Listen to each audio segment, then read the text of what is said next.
세계 축구의 변방으로 불리는 한국에서 분데스리가를 폭격한 차범근을 시작으로 맨유의 박지성을 이어 현재 토트넘 에이스로 군림 중인 손흥민이 활약하면서 한국에서 이제 축구는 국민 스포츠가 됐습니다. 피겨 불모지 대한민국에서 태어난 김연아 선수가 출전한 모든 경기에서 시상대에 오르는 올 포디움이라는 기록을 쓰고 한국 피겨 역사상 최초의 올림픽 금메달을 따면서 피겨 스케이팅 역시 국민 스포츠로 편입됐고, 평창올림픽에서 아이언맨 가면을 쓰고 금메달을 딴 윤성빈 선수 덕분에 동계올림픽에서 응원해야 할 또 한 종목이 생겼습니다. 그런데 이제 한국인들의 모든 시선을 잡아끌 종목이 또 하나 추가됐습니다. 하계올림픽의 높이뛰기인데요. 아무런 도구의 도움도 받지 않고 다리 힘만으로 하늘을 날아야 하는 종목 높이뛰기, 그리고 우상혁 선수에 대해서 자세히 알아봐야겠습니다.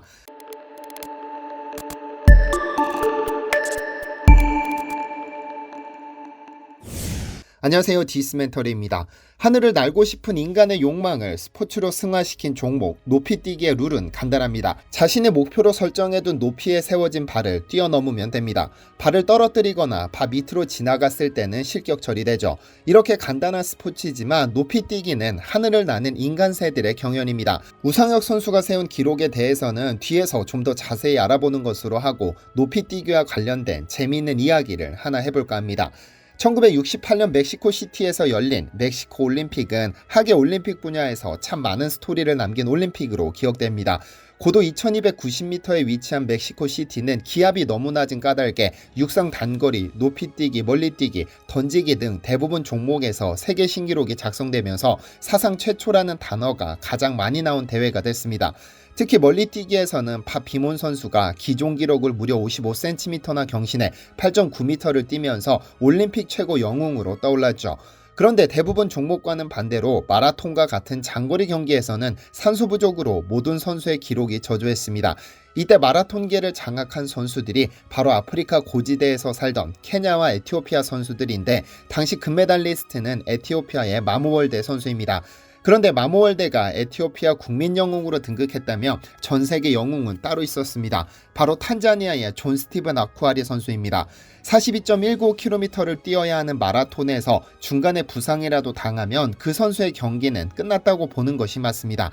그리고 아쿠아리 선수는 레이스 중간에 옆 선수와 부딪혀 넘어지며 머리와 어깨, 무릎에 심각한 부상을 입었습니다. 결승까지 아직 20km가 남았기 때문에 모든 이들이 그가 경기를 포기할 것이라 생각했지만, 그는 완주에 실패한 18인의 마라토너에 자신의 이름을 포함시키지 않았습니다. 마모월대가 결승선을 통과한 후 1시간이 훌쩍 지난 후 스타디움에 도착한 그의 무릎은 피딱지가 앉아 있었고, 그는 다리를 질질 끌며 달리기를 멈추지 않았습니다. 이미 마라톤 시상식까지 모두 끝난 마당에 경기장에 남아있는 관중은 거의 없었고, 몇몇 관중이 그를 발견하고는 금메달리스트보다 더 큰 환호를 보냈죠.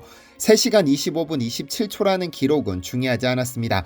그리고 한 기자가 그에게 그렇게 부상을 안고 포기하지 않는 의지는 어디서 나왔느냐고 물었고, 그의 대답이 역작입니다.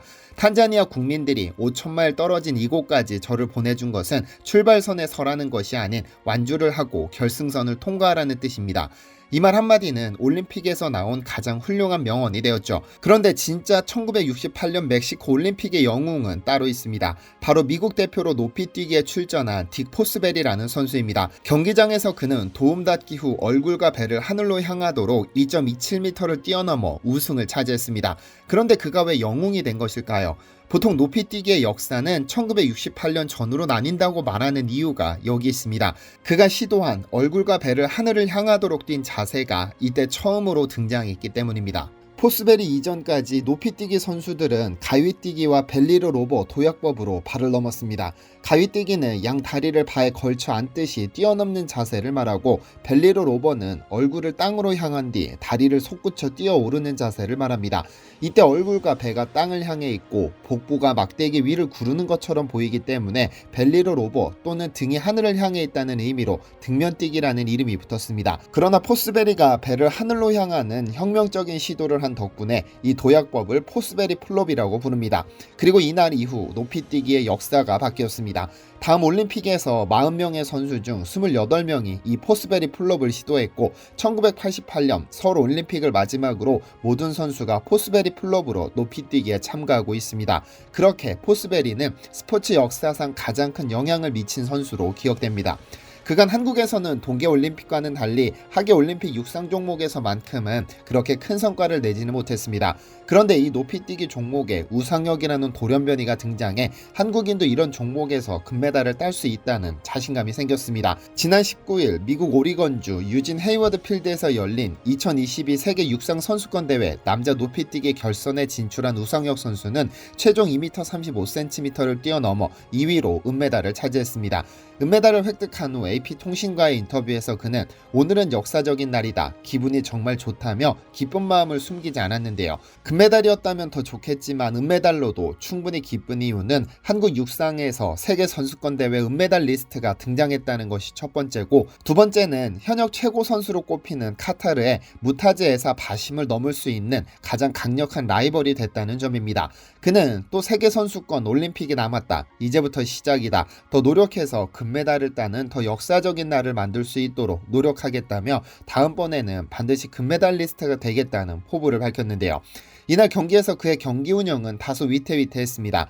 1차 시기에 2m 19, 2m 24, 2m 30을 모두 1차 시기에 넘었습니다. 그리고 2m 33을 1, 2차 시도에서 전부 실패해 위기에 몰렸으나 3차 시기에서 완벽한 자세로 성공시켰죠. 그리고 2m 35에 도전해 1차에 실패한 후 2차에 성공시켜 은메달을 확보했죠. 그리고 이제 바심을 넘을 수 있는 절호의 기회가 찾아왔습니다.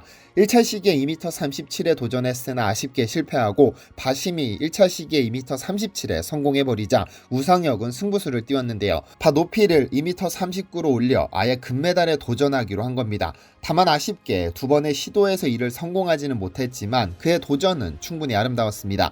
그는 은메달을 받아들고 더 역사적인 날을 만들겠다는 각오를 밝혔는데 그의 말은 충분히 실현 가능성이 높습니다. 나이가 전부는 아니겠지만 현재 세계 최고 점퍼 바심은 31세, 이탈리아의 장마르코 템베리는 30세로 다소 나이가 있지만 우상혁 선수는 이제 고작 26세입니다. 짧은 머리, 거수경리에서 알 수 있듯이 아직 군인 신분이죠. 따라서 두 선수의 기량이 점차 하락할 것은 자명한 사실이고 우상혁 선수의 기량이 더 오를 것 역시 자명한 사실입니다. 그의 각오처럼 역사적인 날을 만들 기회는 연달아 찾아옵니다. 내년 3월 중국 난징에서 세계 실내 선수권 대회가 열리고 8월에는 헝가리 부다페스트에서 세계 선수권 대회가 열립니다. 2024년 7월에는 파리 올림픽이, 2025년에는 도쿄에서 세계 선수권 대회가 열리죠. 그러니까 현역 최고 높이뛰기 선수로 꼽히는 카타르 바심의 가장 강력한 라이벌이 된 우상혁 선수가 앞으로 바심을 넘어설 기회가 매년 한두 차례씩 대기하고 있는 겁니다. 원래 우상혁 선수는 그리 잘 알려지지 않은 선수였지만 대중의 이름을 알리기 시작한 것은 도쿄올림픽입니다. 올림픽에서 2m 35를 뛰어넘으면서 4위로 경기를 마쳤지만 1997년 이진택이 세운 2m 34를 뛰어넘는 한국 신기록을 23년 만에 수립하며 대중들의 뇌리에 그의 이름을 강하게 각인시켰죠. 올림픽 전까지 개인 최고 기록이 2m 31에 불과했지만 올림픽에서 자신의 한계를 뛰어넘어 한국 신기록을 세운 겁니다. 자신감을 얻은 그는 올 3월 20일 세르비아 베오그라드에서 열린 2022 세계 실내 육상 챔피언십에서 도쿄올림픽 금메달리스트 장마르코 템베리를 넘어 우승을 차지했고 5월 14일 카타르 도하에서 열린 2022 다이아몬드 리그 개막 시리즈에서 금메달을 획득했습니다. 다이아몬드 리그는 세계 최정상급 선수들만 초청받는 대회로 그는 첫 출전에서 우승을 차지하는 기염을 토했는데요.